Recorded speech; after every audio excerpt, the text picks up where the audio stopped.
In this video, I'm going to show you how I made these cute little tooth Christmas themed earrings with shrink plastic and UV resin. So this is one that I had already drawn on the shrink plastic and colored it. So you can see here in my sketchbook the sketch that I did of the tooth with the Christmas hat. And I'm just laying a piece of shrink plastic over the top so that I can trace the image and start to color it in. Here I am just drawing a line at roughly the halfway mark of the shrink plastic, and this is actually half of a sheet of shrink plastic, and each tooth is on a quarter piece of the shrink plastic. And I ordered the shrink plastic on Amazon. It's pre-sanded shrink plastic, which makes it a lot easier. The shrink plastic needs to be sanded so that the color and everything will adhere to it. So if you don't get pre-sanded, then you have to kind of rough up the surface yourself. So here I traced it on one side and then I'm cutting it out. And what you'll see is I used the traced image, flipped it over to the other side, face down, so that I could lay the other half of the shrink plastic on top and trace it again, since these are earrings and I want the Christmas hat to be facing the other way on the other earring. So here I'm just tracing over that image. And it's always a good idea also to use proper protective equipment, a respirator, gloves, when using UV resin and when doing the shrink plastic so that you're not breathing in the fumes. These are the Posca pens I used. They have, as you can see on the image, more of like a bullet tip. It's not a fine tip. And later on when I do the eyes, you'll see that I just kind of dot on the image to kind of try to color in the eyes without coloring over too much of the image that's already there. And here I'm just touching up because some of the white got on the black outline of the eye. So I'm just going over it again to kind of touch it up a bit.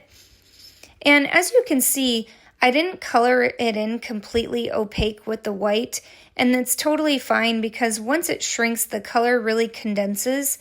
So it's okay if there are little open dots where there's no color. So after the touch-ups, I go ahead and dot on the eye part. And what you'll also see later on is for the whites of the eyes, I actually do flip the shrink plastic over to the back side, which is very smooth surface. And I just kind of put the white on the back side also, just to make the whites of the eyes show up a little bit better. So carefully just trying to dot with this blunt tip Posca pen, trying not to color over all of the black outline of the eye. And as I have said in a previous video, I am a dental hygienist, so these earrings, one of the pairs of earrings is for me, and the other pair of earring is for my coworker, who is also a dental hygienist. I think these earrings turned out really cute. I'm on quite a shrink plastic kick lately. The possibilities are endless with what you can make. If you can sketch it, or even if you can print an image out from the computer and trace it and have, whatever image you want. A couple of good websites for that are royalty free are Pexels, Pexels, I believe it is, Pexels.com, and then Pixabay, Pixabay, Pixabay.com. Those are two really good royalty-free ones. I used those for the images that I did of the French Bulldog and the boxer earrings on my other video. So here I am dotting the blue part of the eye. And on one of these that I did, I actually had to let the blue Posca pen dry a little bit and then go back over it with a dot of the black Posca pen. I think that these turned out so cute. Yes, it's careful. You have to be so careful when you're doing this with the blunt tip Posca pen. If I had fine tip ones, it'd be a lot easier to do these small details. But this is my first and only set of Posca pens, so I'm making do with what I have, and that's quite all right. And just adding the final other little details to the face of the tooth.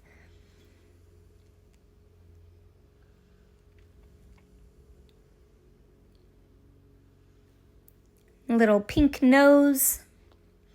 You'll see also at one point right above the tooth, I used a gray Posca pen to dot right above the tooth the spot where the hole is going to be.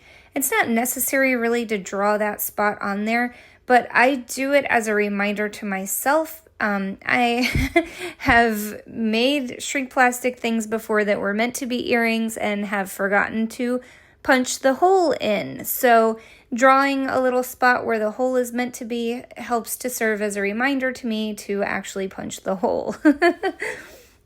So there I was just dotting the black over the part of the eye where too much blue had gotten.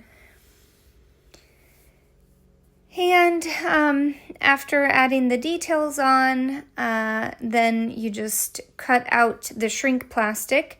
And as I have said before, the shrink plastic, you can shrink it in the oven or you can shrink it with a heat gun.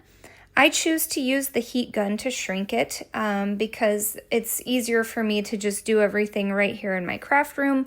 So I have something ready to press it down and flatten it. So here I am just drawing the little spot where the hole is going to be. If you do it in the oven, it doesn't take long, but you do have to watch it and make sure that you have something ready that you can quickly flatten it. And so you have to use oven mitts, of course, so you don't burn yourself, to get the cookie sheet out of the oven. And then you have to get whatever it is that you're going to smash it flat with and smash the thing flat. So here are the images that I am just cutting out so that I can shrink them and make them into Christmas-themed tooth earrings. So there's one cut, and then you'll see when I cut the other one, I actually laid it over the other image to kind of line them up and make sure that they were somewhat symmetrical because they're earrings and I want them to be similar to one another. I don't really aim to be perfect because I'm not perfect, but I just try to get things to be close enough. So as long as there isn't anything blatantly obvious about either one of these earrings being off, then I'm good with that. So here I am punching the holes in, and you'll see when the UV resin gets coated onto the earrings, I actually ended up having a drip when I coated the back side. Some of it dripped onto the front side. So the pair of earrings that has the drip is going to be my pair of earrings. Usually I'll use a roll of tape to hold the shrink plastic before it's shrunk in place so that it doesn't fly all over the place on the cookie sheet. But these teeth were a little too big to fit inside the center of the roll of tape. So I had to use the tweezers to hold it down. And I was a little nervous about it because if you hold too firmly with the tweezers, you can end up having a hole in the shrink plastic. And so, you'll see it kind of flew away at one point and I had to grab it and keep shrinking it and flatten it. And I was just really hoping that I didn't end up ruining these earrings. Sometimes the shrink plastic can melt over onto itself. I was really hoping that that wouldn't happen. And luckily, everything worked out just fine. And the hole didn't shrink over onto itself. And nothing got ruined. So a success. Woohoo! So here I'm just shrinking and flattening and shrinking and flattening. I'm not sure how much audio this video picks up, but if you hear snoring in the background, please forgive me. It's our puppy dog, Leo. He's over there dreaming with his feet twitching and mouth twitching and eyes twitching and snoozing away. So here are all 4 earrings that were made. And at this point, I'm just getting a little bit of glitter added to some UV resin. You couldn't really see it very well, but the UV resin was already in there. And then I added the glitter on top, and then I just stir it up to mix it well. And then I use a toothpick to apply it to the little Santa hat of the tooth earrings. And then after it's applied, I used the nail lamp, which is meant for acrylic or gel. I'm not sure. It's meant for doing your nails. And I like that a lot better than my other UV lamp, because my other UV lamp had legs that folded in, and sometimes it would collapse when it wasn't supposed to. And also, that other UV lamp, only half of its light bulbs worked. So I often would have to shift it around so that it could illuminate the whole thing that I was trying to shine the lights on. So here I am just putting the glitter on the Santa hats, and after the glitter is on each one of the Santa hats, I use the UV light to cure it, and then I put just clear UV resin on the whole rest of it. I didn't do it all together in the same step because they will bleed into each other. And I did end up getting a little bit of glitter on the white part of one of the Santa hats. But like I said, I don't try to be perfect. I'm not perfect. And, this is the kind of thing that happens when you're doing handmade crafts.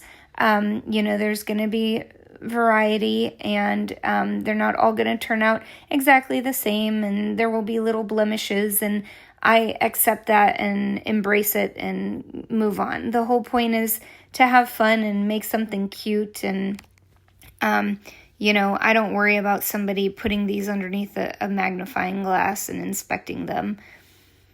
So here I'm just spreading the clear UV resin around and then curing it with the UV lamp. And then after I've done the tops of them, I flipped it over and did the back sides of them, or the bottoms. And you want to try to be careful not to put too much because you don't want it to drip. And then you also want to be careful not to seal up the hole. So you may have seen flame there. The flame is used to pop any bubbles that can occur in the resin. So, and I don't know if you could just see, the earrings were kind of touching one another. You don't want them to be touching one another when you are trying to cure the UV resin, because they can cure together and stick to one another. So I just tried to space them apart from each other. And just, gently trying to spread that UV resin all over, cure it with the curing lamp. And then now everything's cured and I am attaching the jump rings. You'll see that I attached not just one jump ring, but 2 jump rings and then the earring hook itself. If you don't do 2 jump rings, then the earrings won't hang right. They'll hang kind of sideways. And also with the earring hook, when you go to put it on there, you want to make sure that the earring is facing the right way. You don't want to put the hook on so that it's the back side of your earring that shows. I hope that explanation makes sense and is clear. This time I didn't bother sealing the jump rings with UV resin. Sometimes I'll take a toothpick and just put a little dot of UV resin on the jump ring and then shine my little UV flashlight onto it just to seal up the jump ring. I did that when I made the boxer keychain for my brother-in-law and sister-in-law, but I didn't do that for these earrings. Earrings don't get quite as much wear and tear as something like a keychain will, so hopefully they'll be fine and the jump rings won't come undone. So these are the finished earrings, and I think they turned out really cute, and I had a lot of fun making them. I hope that you enjoyed this video and that you'll be inspired to make your own stuff. If you liked this video, please feel free to like and subscribe to my page. Have a great day. Bye.